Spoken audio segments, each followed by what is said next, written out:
This isn't just your everyday old average cricket.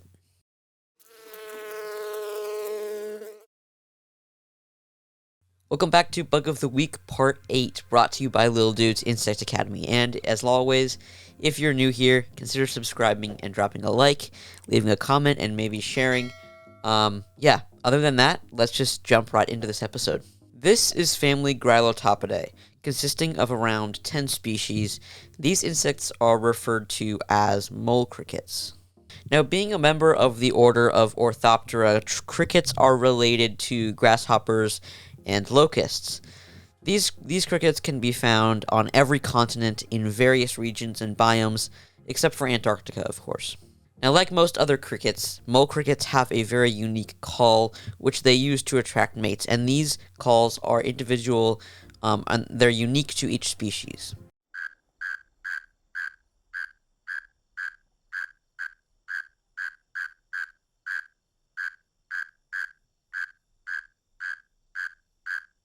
Crickets do this through a behavior called stridulation, which is when they rub their hind wings together, causing a vibration which results in a loud squeak.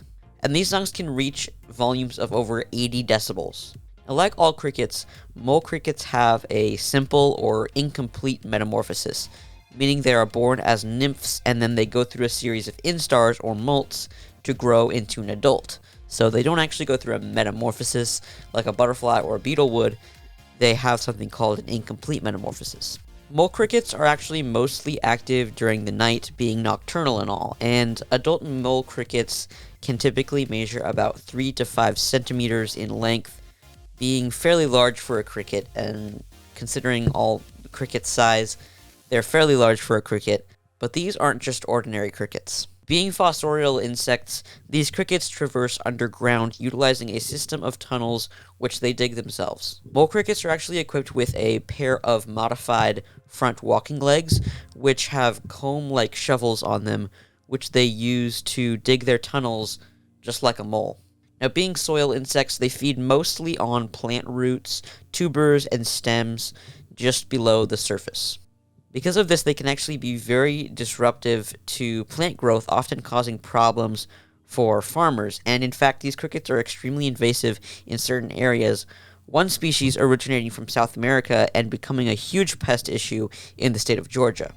Now, back when the mole cricket was introduced back in the late 1940s, they quickly multiplied and took over, basically overnight, decimating vegetable crops all over the South and becoming this huge problem. And then from the 1940s all the way up to the 1970s, a pesticide called chloridane was used to combat these until it was banned by the US government, and at that point they had nothing to fight against these mole crickets with. Now finally, in 2006, about 40 years later, we finally discovered a new way to deal with these detrimental pests by using a form of biological pest control, which is natural and doesn't use pesticides of any kind.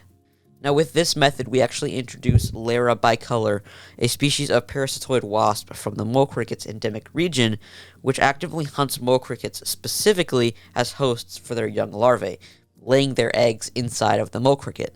With the introduction of this wasp came the control of this pest, and although mole crickets are not completely eradicated by these wasps in the US, at least they now have a natural predator to keep them at bay at least.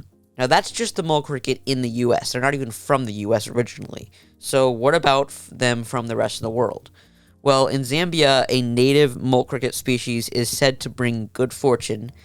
In Latin America, they are said to predict the rain is coming because they burrow into the ground.